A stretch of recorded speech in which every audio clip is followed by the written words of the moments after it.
are an embodied reflection of Source. You are thus infinitely empowered, abundant, and a co-creator with your context always.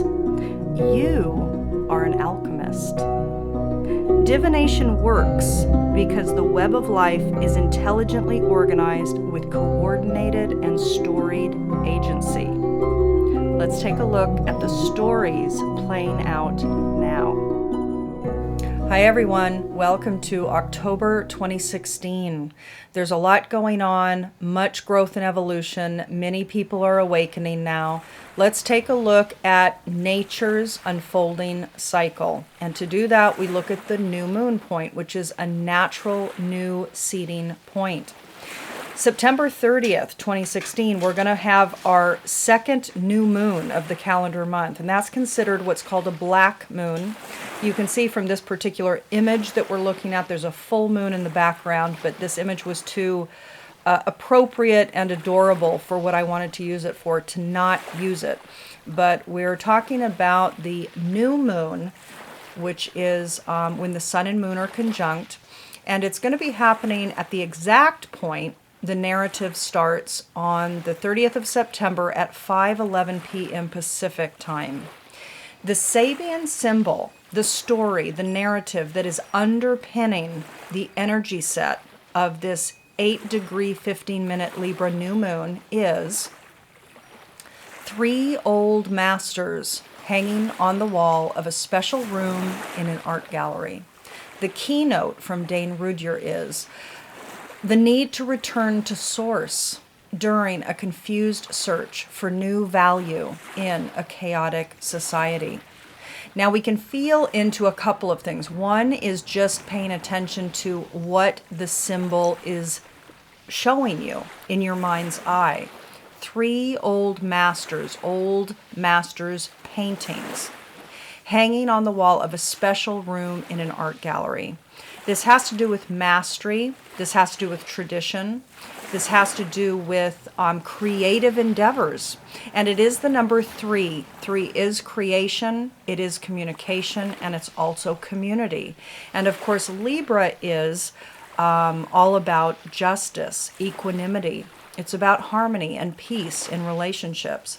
And indeed, there's much activated on the global stage with regards to the duality of the human nature is really coming to the fore. And so indeed the keynote of the need to return to source during a confused search for a new value in a chaotic society could not be more appropriate for the now. Capricorn. So let's take a look and see what's happening for you over the course of October 2016. So as I do every month, I pull the I Ching to tap into the Microcycle. What is your unfolding narrative for this month? You received 2 I Ching hexagrams. The first one was number 57, gentle penetration, and it came with changing lines, and it became number 44, liaison. So the combined message together is your Capricorn underpinning storyline for this month. And gentle penetration has to do with a soft breeze consistently over time makes a big change. So it's about slow, steady, consistent, focused, perpetuated action, making change. So what that means is for you over the course of this cycle, you're progressing with focus on either a project or a relationship desire or issue. Something is you're proceeding. Now, this was specifically linked with liaison for you. And what liaison is talking about is a strong attraction. So it could very well be that for a lot of you out there, it's either one of 2 things. One, you're proceeding with that which you are attracted to, meaning you're following your bliss. But for some of you, it's going to mean a liaison, a lover, somebody that you come upon that you're highly attracted to. And if that's the case, so for those of you that have either met somebody new or perhaps you'll meet somebody new this month, there's going to be a gentle progression with this person. And this always bodes well for new relationships, kind of this slow beginning, right? So this is good. There's something new that you're moving toward, a new attraction that you're moving toward, that you're progressing forwards with, that is positive. And now if we look at your spread, this is amazing. I have to say, out of all the signs, this one is the lightest and it's the most joyful.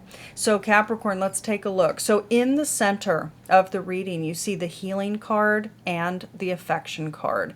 This is the center of your focus this month. This is the central issue for you this month. So it is about healing. Now, it could be either mind, body, or spirit healing that's taking place. But it does look like it has to do with affection, love. So for you, there's some healing that's activated within your life story with regards to how you express affection, how you show love, and maybe an openness to how you receive love. And if we look down at the bottom of the reading, anything is possible is there, which means that you're kind of sitting in a position, sitting in a framework, a perception of being where you are open and available for anything's possible. There's a great beauty to this reading. Up at the top, your mind is focused on humor and home. So laughter in the home, joy in the home.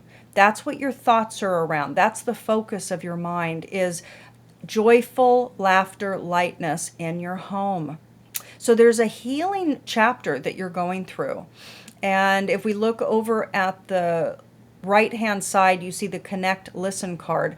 That's in the spiritual sector. And what I get for you for this card is you are connected spiritually. A lot of you are going to feel very connected spiritually. You are listening. You're paying attention. You're slowing down a bit. You're listening. This is very good. And of course, over in the emotional sector at the left side, you can see romantic love and man.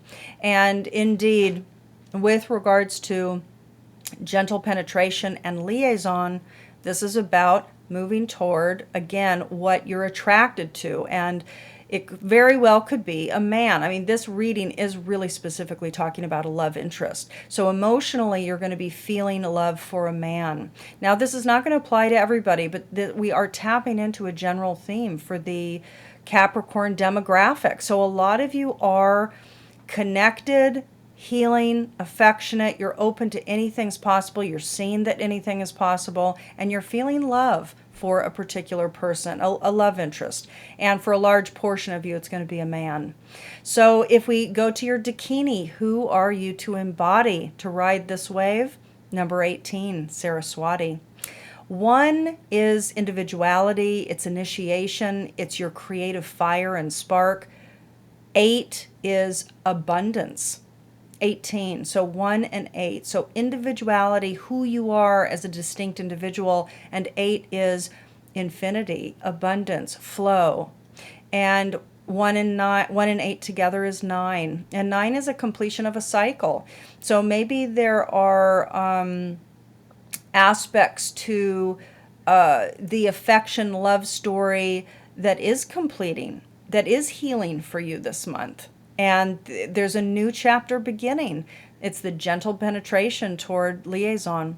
So Saraswati is about music. She's a goddess of music. She's about creativity and culture and new knowing. Some things about Saraswati: she's the pure essence of the creative spirit, bringing a new dawn of this energy into your life. The birth of a project and the manifestation of a vision. So, and it too, this is what Penny Slinger writes. She brings boons, particularly in the area of music, learning, and the dissemination of culture. So for you to be Saraswati is for you to be the musician, for you to be in that joyful state of being. Let's see what else Penny writes here too. the foundation of Saraswati is that she is the Hindu goddess of creation. So there is the creator that lives at the heart of Saraswati. She is the river of art, knowledge, and culture flowing from the air of divine consciousness. And this is who you are to activate. This is being, there's a lightness to her, a joy to her, a cultural, aesthetic, artistic aspect to her. So you are to embody these energies. And there is something too about embodying music, becoming music. It's almost like let life play you and you play life. You know, play this like the orchestra that it is, because I have to tell you, this is a very beautiful cycle for a lot of Capricorns out there. Okay, Capricorn, I'm wishing you a really fantastic, expansive, very rich month ahead. Sending you love. Talk to you next month. Bye.